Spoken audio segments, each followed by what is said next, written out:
I think the day after the Super Bowl we talked. I'm sure we did about we like definitely did. who do you like? Yeah, I'm sure maybe we might have even talked for 4 hours about like what we hey, early thoughts on next season. And one of the kind of like overarching thoughts I have is still the same, which is like you have a really interesting choice this year. Like you have kind of three paths if you want to bet the winner of the Super Bowl, right? Path one of the three, bet the team that always wins, the Chiefs. Like you could just bet the Chiefs again. You could just do that. They're really good. They're probably going to be better on offense this year because it's almost impossible for them to be the same or worse. And maybe the defense can be as good or whatever. You get the idea. Chiefs are path one. Path two, which the Niners are in, or bucket two, however you want to frame it, it's like all the teams Mahomes just carves up to get to the Super Bowls or that he's beaten before. It's like these old challengers, right? So the Bills and the Niners would be the two obvious examples of this. Like he's kind of traded punches with Burrow where Burrow's gotten him.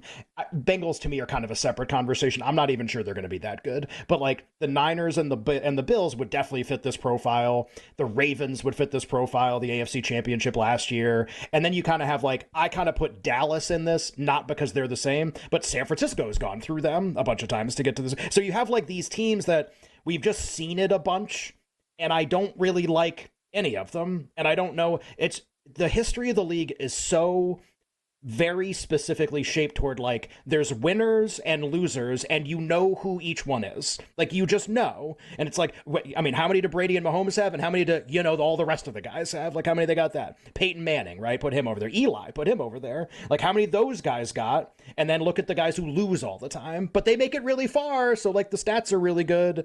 And so path two is like one of those teams, and the Niners, whether Ayuk's on the team or not, are one of those teams. And then path three, which I think is worth exploring this year especially, is can you at least come up with a new challenger for Mahomes? Not someone who will beat him. Maybe they don't even end up playing in the playoffs. Maybe like Burrow beats Mahomes and then someone else beats Burrow. It doesn't have to play out like a specific way, or someone else beats Mahomes. Maybe Allen finally beats him, but then they don't make the Super Bowl, something like that, which would be like the cruelest twist of fate. So now I kind of think that's actually going to happen now that I'm saying it out loud, that Allen will finally get past Mahomes and then lose to someone else. Yeah. No. They're never beating the Chiefs. Well, with this roster, it just doesn't seem very likely that they would beat Kansas City in a playoff game, or this coach, right? Year 75 of this experiment. So like the new path, be like, all right, well, and some of these are not new players, but you'll get the idea. Like the Jets are a new challenger. Like they're at least something different, right? To a certain extent, Miami is, only because when they played in the negative 30-degree frostbite game, like half of Miami's defense didn't play. The defensive coordinator is different. Like it's just 30 starters on it's defense. Just not the same thing. Yeah, it's just not the same thing. To a certain extent, Miami's new. In the Super Bowl, Detroit would be new. The team that beat them in the opener last year, and then obviously they didn't play in the Super Bowl because San Francisco beat Detroit. So like, and you could think of other ones too. I mean, there are other teams. Houston would be an example. Like if you think they're ready, the Packers would be an example if you think they're ready. To a certain extent, the Rams, like these teams have kind of alternated Super Bowl appearances. The Rams would be an example if you think they're... So just like, which path are you the most interested in? The Niners, for all the talent and I mean, just statistically, and like I have all my stuff here and I've updated a lot in the last couple of weeks, they're going to look amazing. Like they're going to look like one of the teams that you think should win. Just the league is so like hard, just really almost has these hard rules about like, if you're a loser, you're a loser. Like that's just kind of what you are. And it doesn't just flip.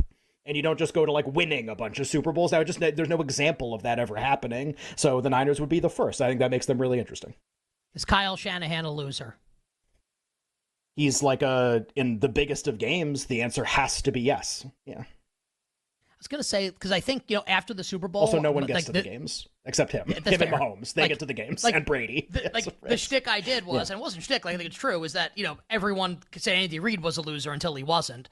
I guess, if Patrick Mahomes were the Chiefs with the Niners quarterback, they probably would have won a couple at this point. The idea, I think of it in terms of pairings, right? Not one coach and one quarterback. Like, is Purdy Shanahan... This is like when we did hockey and like the pairing of like the coach with the team. Like once you get to that round, like I feel good about it, but just like what pairing tends to make it, what coach tends to make it. So in the NFL, like Purdy Shanahan, like I'm gonna all of a sudden Shanahan Garoppolo, that was a loser. So now we upgraded. hypothetically, here's Purdy, Shanahan, that's a loser. They're going to make it back and they're just going to win. Like, that's not like anything. That's not usually how this works. I like to bet on how stuff usually works because it usually works the same way every year. And just the Niners winning, they will make me very anxious if they get off to, because they have the potential to be the best team in the league again. So if they're like 13-1 and we're late in the season, like, they're going to make me really nervous. They're awesome. They're really good. Just, I think I'm going to kind of stick to my guns that that's just not how it goes usually. And it doesn't mean that they can't win. It just means that I would probably never bet on it. You bet with Nick and Ken here talking some National Football League with a bunch of teams having rookies report to camp today on July 16th. All right, so we just did a bunch on San Francisco. Really interesting team heading into the season. The odds-on favorite to win the NFC. The second choice to win the Super Bowl. I want to start Aiyuk, Jamie, the trade request. I don't even know enough to be like, oh, they're not going to honor it. They're just going to say go to training camp. Nick seems to think that's the most likely outcome here, that Brandon Aiyuk will just keep being on the San Francisco 49ers, and he'll be somewhat unhappy about it, I guess. How likely do you think a trade is? And if a trade is consummated between the Niners and another team, what happens to the San Francisco offense as a result of that?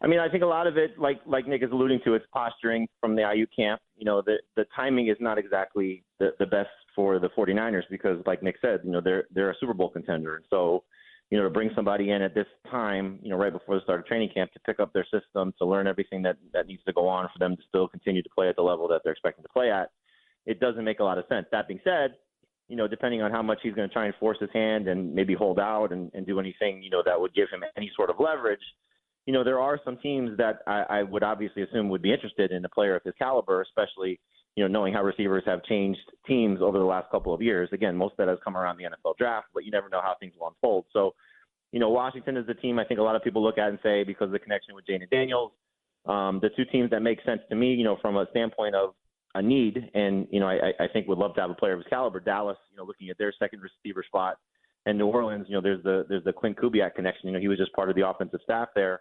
To bring in another weapon for Derek Carr and try and, you know, help that receiving core out would make some sense from those two fronts. But most likely he stays in San Francisco, and if they do happen to have the Super Bowl hangover, they get out of the gate slow, they struggle, and they feel like, okay, now's the time to trade him before the trade deadline, you could see maybe that type of scenario unfolding. But I think right now it would be very surprising if they moved on from Brandon Aiyuk.